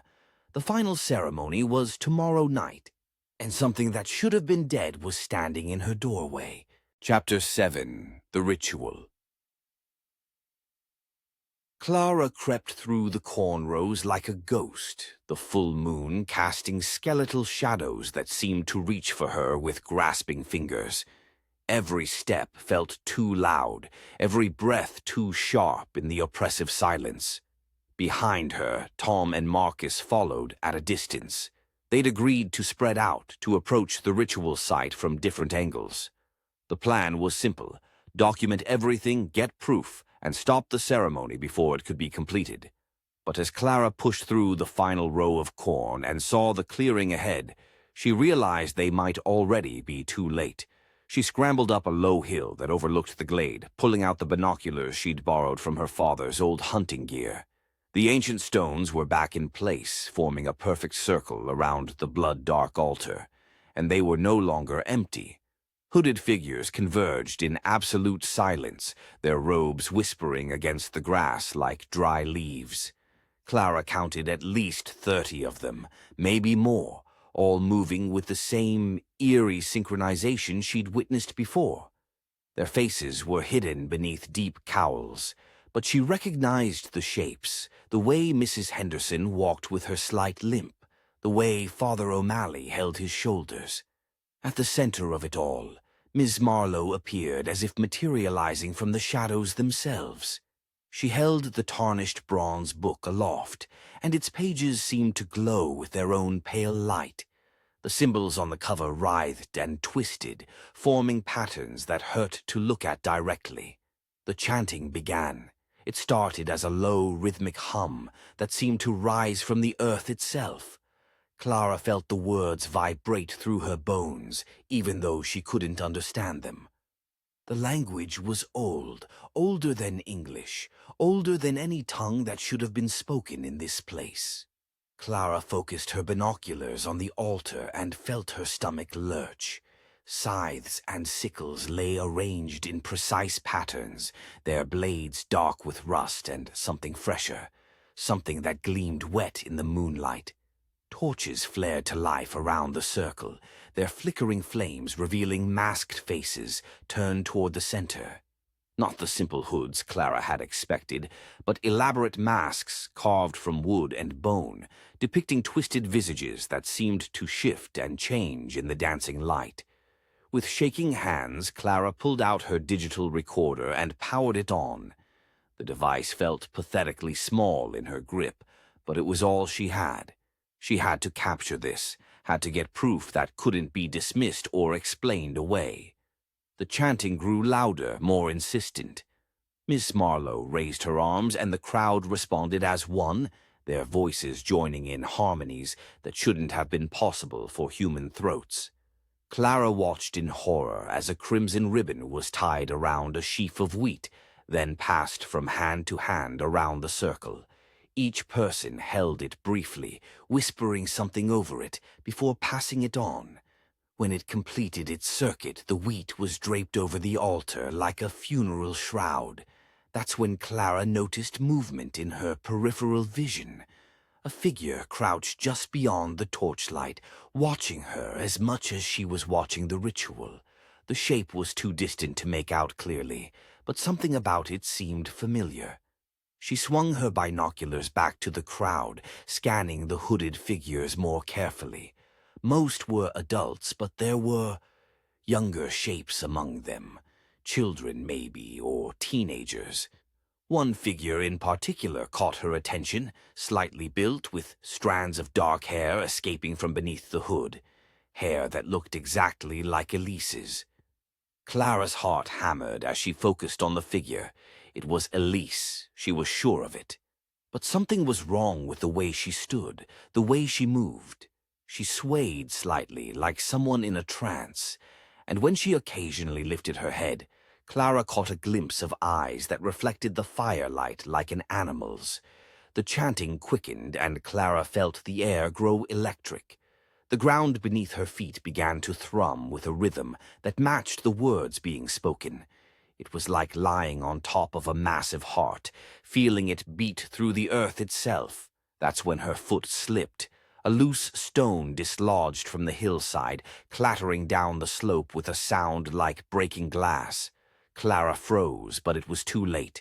Dozens of heads pivoted toward her hiding spot, and she could feel their eyes on her, even through the darkness. The chanting stopped abruptly. Miss Marlowe's voice cut through the silence like a blade. "The witness has come. The covenant is complete." At her nod, two figures stepped forward from the crowd. Between them, they dragged a bound figure towards the altar. Clara's blood turned to ice as she recognized the struggling form. Marcus. His hands were tied behind his back, and his mouth was gagged with what looked like corn husks. But his eyes were wide with terror, and he was fighting against his captors with desperate strength. They forced him onto the altar, binding his arms and legs to iron rings set into the stone. Clara could see the dark stains around those rings, the evidence of previous sacrifices. Miss Marlowe approached the altar, the bronze book open in her hands. She began to read from it, her voice carrying clearly in the still air. Blood for the harvest, blood for the soil, blood for the prosperity of all who remain. Another figure stepped forward, tall, broad-shouldered, carrying something that gleamed in the torchlight. A knife, Clara realized. Not a ceremonial blade, but a butcher's knife, its edge honed to razor sharpness. The figure raised the weapon high, and Clara saw his face clearly for the first time. Tom. His eyes were the same flat, empty pools she'd seen in the other cultists. But there was something else there, too. A flicker of recognition, of horror at what he was being made to do. Clara's recorder clicked off, its battery finally dying. She was alone on the hill, watching her friends prepare to kill each other, and she had no way to stop it. The knife hung poised above Marcus's chest, and Clara could see her friend's lips moving beneath the gag. He was trying to say something, trying to reach Tom through whatever spell had been cast over him. Miss Marlowe's voice rose to a crescendo. "Let the earth drink deep, that it may give life to the living." The blade began to fall. Clara opened her mouth to scream, to do something, anything to stop what was about to happen. but the only sound that emerged was a whisper. "Please." The knife descended toward Marcus's heart, and Clara realized with growing horror that she was about to watch her friend die. The harvest moon reached its zenith, bathing the clearing in silver light that made the blood on the altar look black. And somewhere in the distance, Clara heard the sound of children laughing, the same laughter that had haunted her dreams, the same laughter that would haunt her forever. Chapter 8. Confronting the Darkness. Clara didn't go home after witnessing the ritual. Instead, she circled back through the cornfields, her mind reeling from what she'd seen. Tom with the knife, Marcus bound to the altar, Elise among the hooded figures, her eyes empty and strange. She had to stop this. But how do you fight an entire town? The answer came to her as she passed the town hall.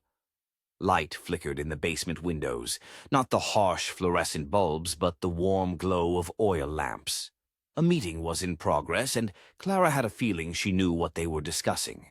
She slipped around to the back entrance, the same one they'd used earlier. The door was unlocked this time, and she could hear voices drifting up from the basement, careful, quiet voices discussing terrible things. Clara crept down the stairs, pressing herself against the wall as she approached the meeting room. Through the crack in the door, she could see them. Mayor Caldwell, Father O'Malley, Mrs. Henderson, and several other town elders. They sat around a scarred wooden table, their faces grave in the lamplight. "Oh, can't be allowed to interfere," Mrs. Henderson was saying. "The girl's already seen too much." "She's asking questions," Father O'Malley replied, his voice heavy with guilt. "About the children. About the ledger." "Then we explain it to her," Mayor Caldwell said. "Make her understand what's at stake." Clara had heard enough. She pushed open the door and stepped into the room, slamming Mercer's journal and her voice recorder onto the table. The device was dead, but they didn't need to know that. "Explain what?" she demanded. "How you've been murdering children for over a century." The room fell silent. Then Mayor Caldwell straightened, his hands shaking as he reached for his coffee cup. "You don't understand," he said, his voice trembling. "Our harvests fail without the covenant. The soil turns barren. We'd all starve." "So you kill children to make your crops grow?" Clara's voice was sharp with disgust. "You sacrifice innocent people for profit." "Not for profit," Father O'Malley said quietly. "For survival. Do you know what it's like to watch your family starve? To see your children waste away because the earth won't give you enough to eat?" He lowered his eyes, unable to meet her gaze. "I've baptized every one of them, every child that's been chosen. I've held them as babies, watched them grow, and then I've blessed them for the harvest." "You're all sick," Clara said. "All of you." "Are we?" Mrs. Henderson leaned forward, her eyes bright with fervor. "Look around you, Clara. Look at this town. We have prosperity. We have abundance. Our children are healthy and strong. Our stores are full. Our harvest is bountiful. All because we honor the old covenant." Clara stared at them, seeing the fear beneath their justifications. "You're terrified," she realized. "You're all terrified of what might happen if you stop." "We have nightmares," Mayor Caldwell admitted. "Fields of withered corn, blighted wheat, families begging for food that doesn't exist. The covenant protects us from that." "The covenant is murder," Clara shot back. "You're trading lives for grain. We're protecting our families," a new voice interrupted. Clara turned to see Marcus standing in the doorway, his face pale but determined. For a moment, hope flared in her chest. He'd escaped. He was safe. Then she saw his eyes, and the hope died. "Marcus," she whispered, "what are you doing here?" "What I have to do." He stepped into the room, and Clara saw the others relax slightly. "Clara, you have to understand. This isn't just about tradition. It's about survival." "They were going to kill you," she said desperately. "I saw Tom with the knife."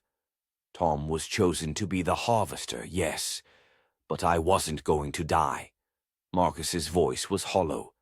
I was going to be transformed, become part of the covenant, join the others who've given themselves for the town's prosperity. Clara felt sick. The others? The children who disappeared. They didn't die, Clara. They became something else, something that watches over the harvest, that ensures the earth stays fertile. He took a step closer. I've seen them. In the fields at night. They're still here, still protecting us. You're insane, Clara breathed. All of you are insane. The sound of footsteps on the stairs made everyone turn. Tom appeared in the doorway, his face grim. Clara instinctively stepped back, remembering the knife in his hands. "She won't listen," he said without preamble. "I tried to explain, but she won't listen." "Tom," Clara said carefully, "what happened to you out there, in the clearing?" "I did what I had to do." His voice was flat, emotionless. "What we all have to do. The covenant demands sacrifice, Clara, and if we don't give it willingly—" He didn't finish the sentence. He didn't need to. "My wife is pregnant," Tom continued, "due in the spring. If the harvest fails, if the covenant is broken, she'll starve. Our child will starve. Is that what you want?" Clara looked around the room at these people she'd known all her life. They were afraid, yes, but they were also determined. They'd chosen their side, and it wasn't hers. "Where's Elise?" she asked. "Safe," Father O'Malley said. "She's with the others now, part of the covenant. I want to see her." "That's not possible," Mayor Caldwell said. "The transformation takes time. She's not herself anymore." Clara felt tears burning her eyes. "You took her. You stole her from me." "We saved her," Mrs. Henderson said, "and we saved the town. The covenant is complete for another generation." "No," Clara said, "it's not complete. According to Mercer's journal, you need 3. Elise was just the first." The silence that followed was deafening. Then Mayor Caldwell opened a different ledger, this one bound in fresh leather. Clara could see names written in fresh ink. Elise Murphy, October 15th, 2023. Marcus Reeves, October 17th, 2023. Thomas Brennan, October 19th, 2023. "The final torch lighting ceremony is tomorrow night," he said quietly. "Marcus and Tom will join Elise in the covenant. The cycle will be complete. And if I try to stop you, then you'll take their place," Tom said. "The covenant requires 3, Clara. One way or another, it will have them." Clara looked at her friends, her former friends, and saw nothing but determination in their faces. They'd made their choice. The entire town had made their choice. But Clara had made hers, too. "I'm going to stop you," she said. "I'm going to break this covenant and free Elise." "You can't," Marcus said. "You're just one person. The whole town is against you." "Then I'll find allies," Clara said. "There have to be others who see this for what it is." She left them in their basement meeting room, planning their ritual, justifying their murders. Outside, the pre-dawn air was cold and sharp, and Clara pulled her jacket tighter as she walked through the empty streets. The town crier was already at his post in the square, preparing for the morning announcements. Clara watched from the shadows as he unfurled his scroll and began to read. "Citizens of Millbrook, the final torch lighting ceremony will commence tomorrow evening at sunset. All are invited to witness the completion of the Harvest Covenant. By order of the mayor and town council, attendance is mandatory." Mandatory. They weren't even pretending anymore. Clara spent the day moving through the town, trying to find someone, anyone who would stand against the covenant. Most people crossed the street to avoid her. Others simply stared with empty eyes as if they'd already given up their humanity. But she found a few. Miss Parker, Elise's old teacher, broke down crying when Clara told her what had happened. "I always wondered," she whispered, "the children who disappeared. I always wondered. Pete Kowalski, the town drunk, sobered up long enough to grab Clara's arm. "My grandson," he said. "In 1987, they said he ran away, but I knew better. I knew." And there was Samuel Wright, the blacksmith, who'd been casting the iron rings for the altar. "I never questioned it," he said, his voice thick with shame. "I just did what I was told. But no more." 4 people, 4 against an entire town. As twilight fell, Clara stood before the old granary where the ritual implements were stored. The iron doors were locked, but she had tools now. More importantly, she had purpose. She would confront the ritual at its heart. She would save Elise, Marcus, and Tom, or die trying. The harvest moon was rising, and Clara could already hear the chanting beginning in the distance. The final ceremony was about to commence. But this time she wouldn't be just a witness. This time she would fight. Chapter 9. The Final Stand. The blood-red moon crested the tree line like a malevolent eye, bathing the cornfields in crimson light. Clara stood at the edge of the festival grounds, her heart hammering as she raised the cowbell she'd taken from the abandoned farm. The sound rang out across the night, sharp and desperate. She followed it with a whistle blast, then another, then finally opened her mouth and screamed. A sound that shattered the night's false peace and echoed off the grain silos. "The ritual is tonight," she shouted to anyone who would listen. "They're going to kill Marcus and Tom. They're going to complete the covenant." At first, only silence answered her. Then slowly, figures began to emerge from the shadows. Miss Parker appeared first, clutching a torch with shaking hands. Pete Kowalski stumbled out of the darkness, more sober than Clara had ever seen him. Samuel Wright, the blacksmith, followed, carrying a heavy iron rod. But there were others, too. Mrs. Chen from the grocery store, her face pale with dawning horror. The Johansson family, all 5 of them, armed with garden tools and grim determination. Even some of the teenagers from the festival, their faces young and scared but resolute. "How many?" Clara asked Samuel as more people gathered. "Maybe 30, he said. "Maybe 40. Not enough to fight the whole town, but enough to make a stand." Clara pulled out Mercer's journal, holding it up like a talisman. "This is our proof," she said. "This is how we break the covenant, but we have to get to the ritual site before they complete the ceremony." They moved through the cornfields like a small army, torches flickering in the darkness. Clara led the way, following the path she'd memorized from her previous visits to the clearing. Behind her, she could hear the nervous whispers of her allies, the sound of weapons being readied. At the edge of the stone circle, they formed a defensive perimeter. Clara positioned herself at the front, facing the granary where the ritual implements were stored. Miss Parker stood to her left, Pete to her right. Samuel and the other men formed a second line, their makeshift weapons glinting in the torchlight. "Remember," Clara called out, "we're not here to hurt anyone. We're here to stop a murder." That's when the granary doors swung open. Robed figures emerged in perfect synchronization, their chanting low and hypnotic. Clara counted at least 60 of them, twice as many as her own group. They moved like sleepwalkers, their faces hidden beneath deep hoods, carrying scythes and sickles that gleamed in the moonlight. At their head walked Ms. Marlowe, the tarnished bronze book open in her hands. The symbols on its pages seemed to writhe and pulse, casting shadows that moved independently of the torchlight. Behind her, Clara could see 3 figures being led toward the altar. Marcus and Tom walked with the same glazed expression she'd seen in Elise, their hands bound behind their backs.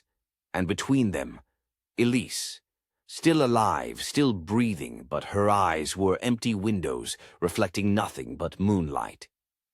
"This ends tonight," Clara stepped forward, raising Mercer's journal high.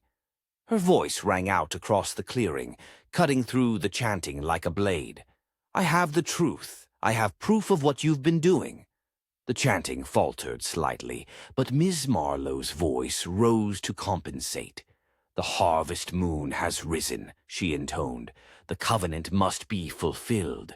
Blood for the soil, life for the earth." "Blood for madness," Clara shot back. "Life for a lie." She opened the journal to the page she'd marked, the counter-ritual, the instructions for breaking the covenant. The words were in Latin, but she'd practiced them, memorized them. "Sanguinem pro terra non dabo," she began. "I will not give blood for the earth." A ripple went through the crowd of robed figures. Some of them looked up, their faces visible for the first time.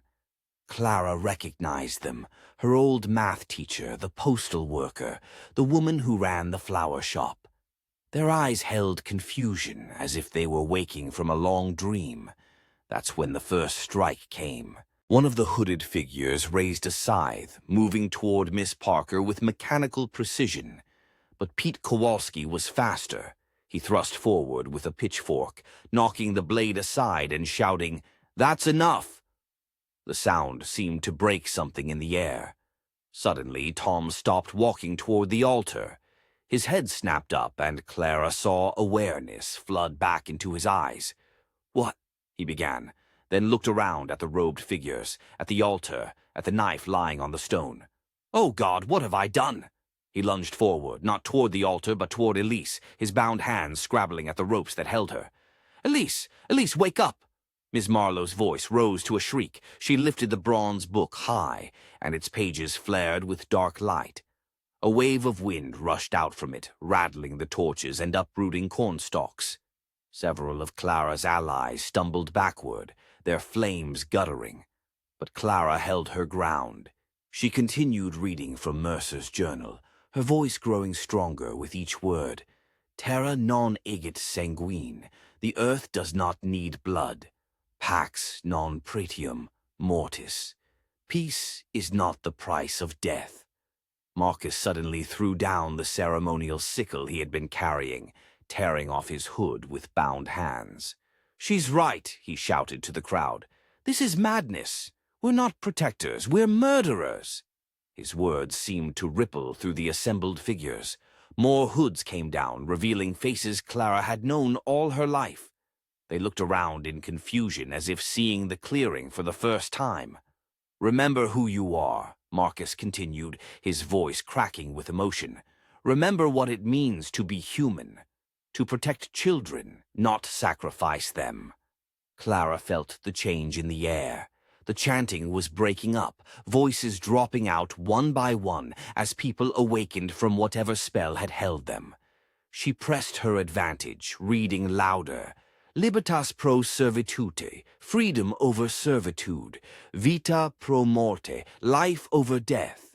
The ritual was faltering. Several of the robed figures had stopped moving entirely, staring at the altar with growing horror. One of them, Mrs. Henderson, Clara realized, began to weep. "What have we done?" she whispered. "Oh, God, what have we done?" But Miss Marlowe wasn't finished. She raised the book again, and this time the wind that emerged was like a hurricane. It tore at Clara's clothes, threatened to extinguish every torch in the clearing. "The covenant will be fulfilled," the old woman shrieked. "The earth demands its due." That's when Elisa moved. Clara didn't see her break free from her bonds, didn't see the awareness return to her eyes. But suddenly her friend was racing forward, her face set with determination. She reached the altar and grabbed the blood-soaked ribbon that had been tied around the wheat offering. "No more," Elise said, her voice clear and strong. "No more children, no more death." She cast the ribbon into the nearest torch, where it hissed and smoldered, filling the air with the smell of burning blood. Samuel Wright didn't wait to see what would happen next. With a roar of rage, he brought his iron rod down on the stone altar, striking it with all his strength. The ancient stone cracked, then shattered, pieces flying in all directions. The effect was immediate.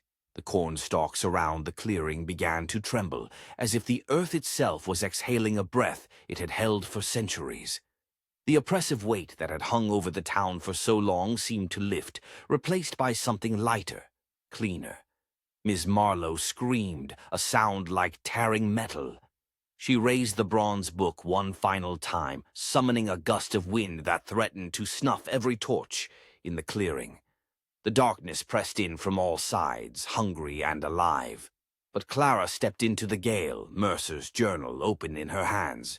The wind tore at her hair, her clothes, but she held firm and spoke the final words. Foedus fractum est. The covenant is broken. Terra libera est. The earth is free. The words rang out like a bell, clear and true. The bronze book in Miss Marlowe's hands suddenly cracked down the middle, its pages scattering in the wind. The old woman staggered backward, her face aging years in seconds. With a final echoing crack, the circle of stones fractured. One by one, the ancient markers split and fell, their power finally broken. The blood-red moon above them began to fade, its crimson light giving way to clean, silver-white illumination. The clearing fell silent except for the sound of people weeping, not in sorrow, but in relief. The townspeople who had been trapped in the Covenant's grip were awakening, remembering what they had done, what they had been part of. Clara looked around at the faces in the torchlight. Some were ashamed, others confused, but all were free. The weight of centuries had been lifted from their shoulders. As the first pale fingers of sunrise spilled across the field, the townspeople stood bloodied but unbroken. Children who had been hidden away during the ritual began to emerge from their homes, running to embrace parents who could finally see them clearly. The harvest moon faded into the dawn sky, and with it the last remnants of the covenant that had held Millbrook in its grip for so long. They were free at last, free from the fear, free from the hunger, free from the terrible price they had paid for prosperity. The earth would provide for them still, not because they had fed it blood, but because they had chosen to nurture it with their own hands, their own sweat, their own honest labor. The cycle was broken. The harvest was finally over. And in the growing light of dawn, Clara allowed herself to smile. Chapter 10, A New Dawn. Clara woke before sunrise, something she hadn't done willingly in years. But sleep had become easier since the ritual was broken, and she found herself drawn to the quiet hours when the world was still soft with possibility. She grabbed her camera and walked through the empty streets to the harvest fields. The corn had been harvested weeks ago, leaving behind stubbled earth that stretched toward the horizon. But something was different now. The fields no longer held that eerie glow she'd noticed during the festival. They looked like ordinary farmland, tired after a long season, ready for winter's rest. Clara raised her camera and took a photograph, not for any story, but for herself. Evidence that the nightmare was over. At the broken stone circle, she found she wasn't alone. A dozen townspeople had gathered in the pale morning light, carrying shovels and wheelbarrows. They worked in comfortable silence, clearing away the debris from the shattered altar. Where the blood-stained stone had stood, someone had planted a small garden. Wild flowers and herbs grew in neat rows, tended by careful hands. Mrs. Chen was arranging fresh daisies around the garden's border. She looked up as Clara approached, her face peaceful in a way it hadn't been during the festival. "We decided it needed to be beautiful," she said simply. "After so much darkness, we needed something that would grow toward the light." Clara photographed the garden, the flowers, the people working together to heal the scarred earth. These were the images that mattered now. By mid-morning, the town square had filled with people. Mayor Caldwell stood at a makeshift podium, his face aged but determined. The man who had once defended the Covenant now spoke with different words. "We cannot undo what was done," he said, his voice carrying clearly in the crisp air. We cannot bring back those who were lost, but we can acknowledge the truth of our past, and we can choose to build something better." He paused, looking out at the assembled faces. This town was built on fear. Fear of hunger, fear of failure, fear of facing the truth about ourselves. But fear is not strength. Fear is not protection. Fear is the thing that made us forget who we were meant to be. Clara found herself nodding along with the rest of the crowd. These were words she'd needed to hear, not just from the mayor, but from herself. "Today we choose hope," Caldwell continued. "Today we choose to trust in our own hands, our own hearts, our own ability to create prosperity without requiring blood in return." The ceremony that followed was simple but profound. Each family approached a large wreath that had been placed where the old festival altar once stood. Instead of blood offerings, they tied small ribbons embedded with seeds, corn, wheat, sunflowers, herbs. The ribbons fluttered in the breeze, bright colors against the autumn sky.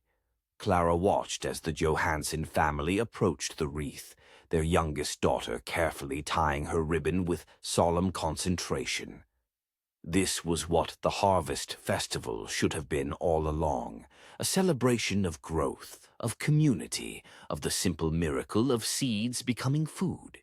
She found herself thinking about the story she'd write about this, not the sensational exposé she'd originally planned, but something deeper, something about resilience, about the courage it takes to admit you've been wrong, about the possibility of redemption, even in the darkest circumstances. Marcus and Tom worked side by side at the rebuilt festival stalls, their easy conversation a stark contrast to the hushed tones that had dominated the town during the ritual. They were replacing the old wooden signs with new ones, bright and cheerful, advertising apple cider and pumpkin bread instead of ancient traditions. "You know what I realized," Tom said, holding up a sign that read, "Fresh corn, grown with love, not fear." We were so afraid of the crops failing that we forgot how to actually tend them. Really tend them, I mean.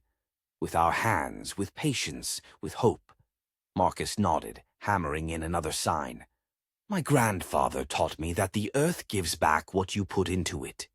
I just forgot for a while that what it really wants is care, not blood." Clara photographed them working, their faces bright with the kind of purpose that comes from choosing to build rather than destroy.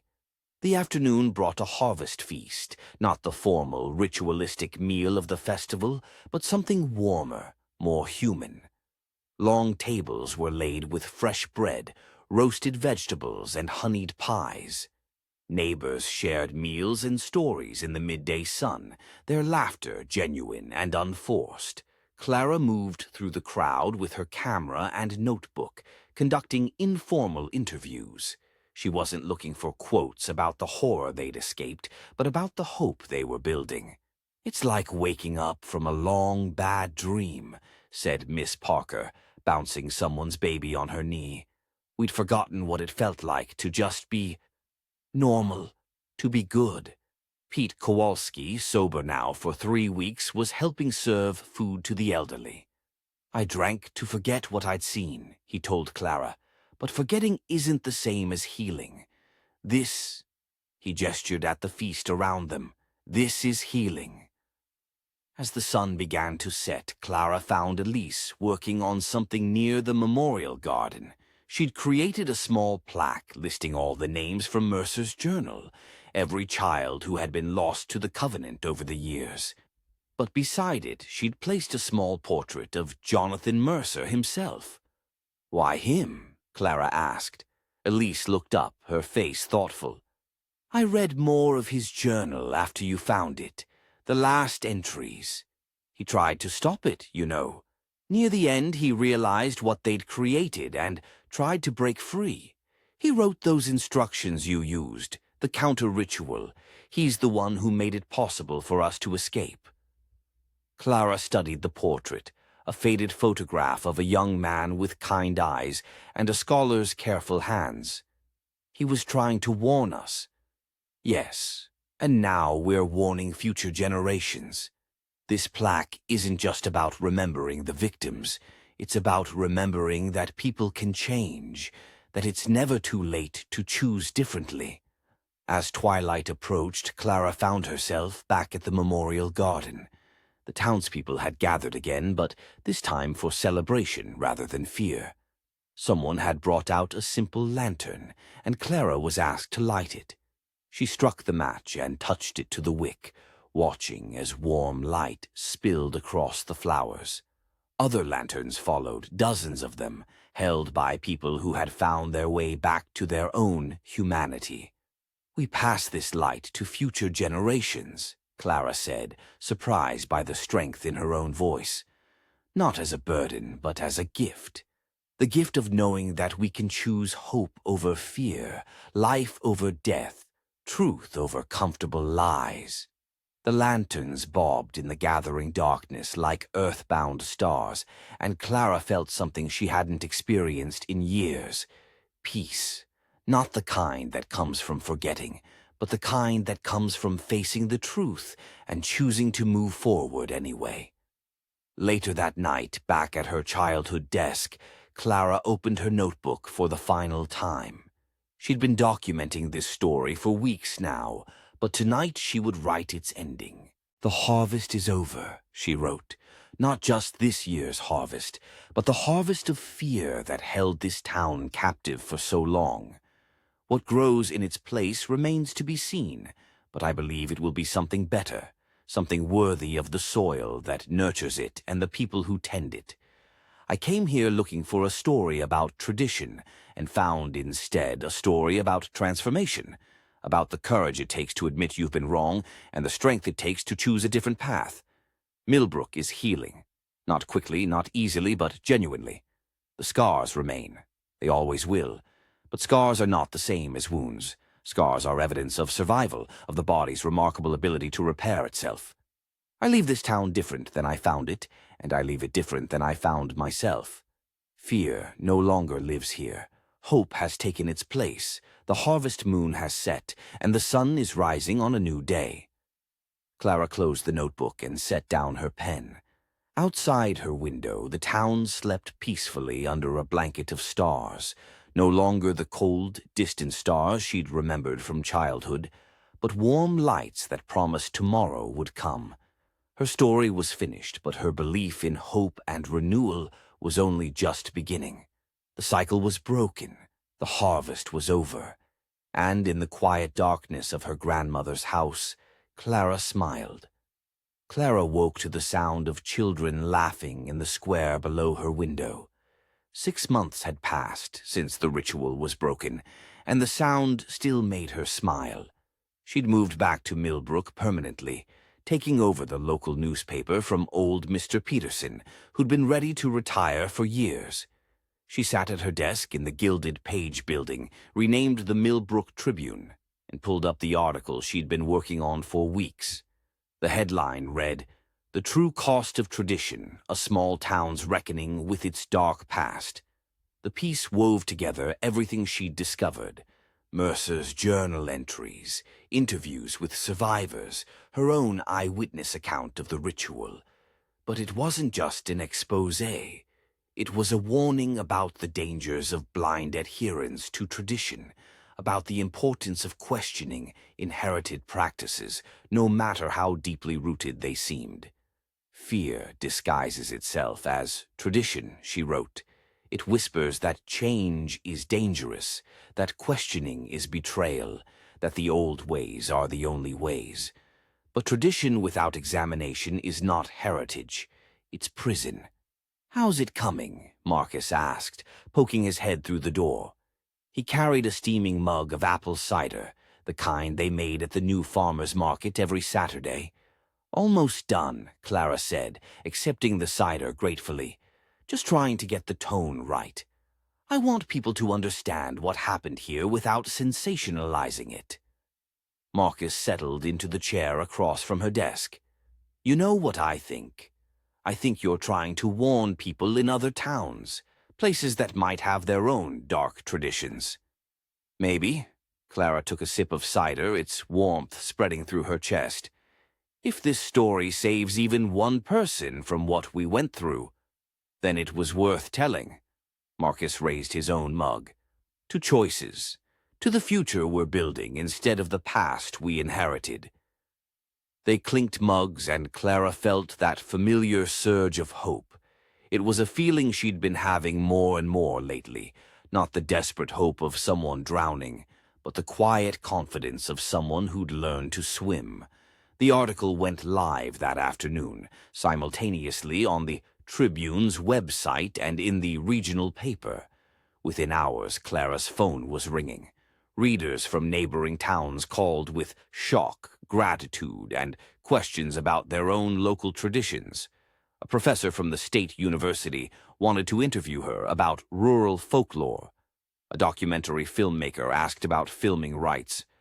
But it was the email from a teenager in Montana that meant the most. "Thank you for writing this. My town has something similar, and I never knew how to talk about it. Now I do." That evening, Clara gave a talk at the refurbished town library. The building had been cleaned and repainted, its windows bright with warm light. Families filled the folding chairs, their faces attentive and open. "Historical accountability," Clara began, "isn't about shame. It's about honesty. It's about acknowledging what happened so we can make sure it doesn't happen again." She looked out at the faces in the audience, people who'd been part of the ritual, people who'd opposed it, people who'd been too afraid to choose either side. They were all here now, listening, learning, growing. "The past is our teacher," she continued, "but it doesn't have to be our master." After the talk, people lingered in the library's cozy reading room. Some shared their own memories of the dark years. Others talked about the new traditions they were creating. The conversation continued late into the night, and Clara felt the deep satisfaction of work well done. The next morning brought another new tradition. Under the old oak where Clara had first found Mercer's journal, families gathered for a healing ceremony.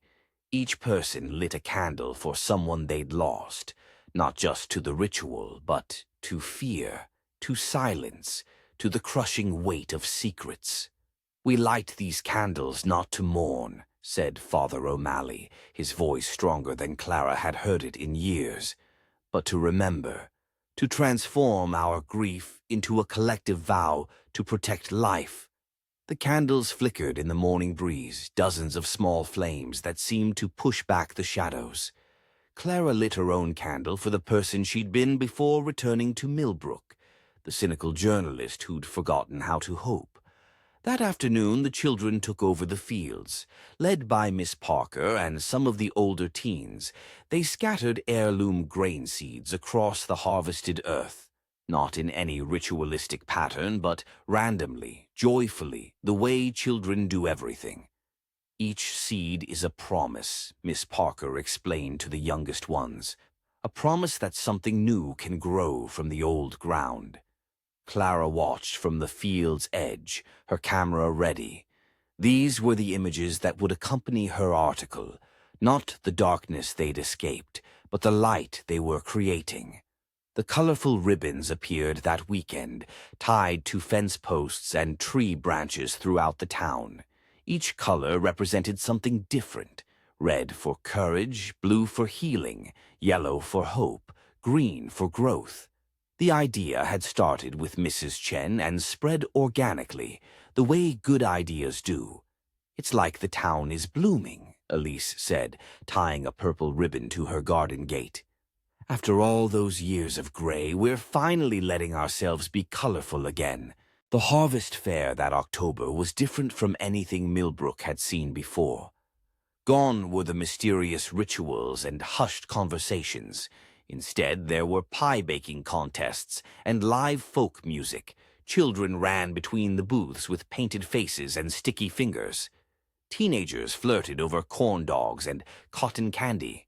Clara and Elise judged the harvest wreath contest, a new tradition that celebrated creativity over conformity. The winning entry came from a group of elementary school students who'd woven flowers and vegetables into a design that spelled out hope in colorful letters. "This is what the festival should have been all along," Tom said, helping to hang the winning wreath in the town square. "A celebration of life, not death." The memorial plaque was unveiled that same weekend. Tom and Marcus had worked together to create a simple stone marker listing the names of all who'd vanished over the years. It stood in the memorial garden where the altar had once been, surrounded by flowers that bloomed in every season.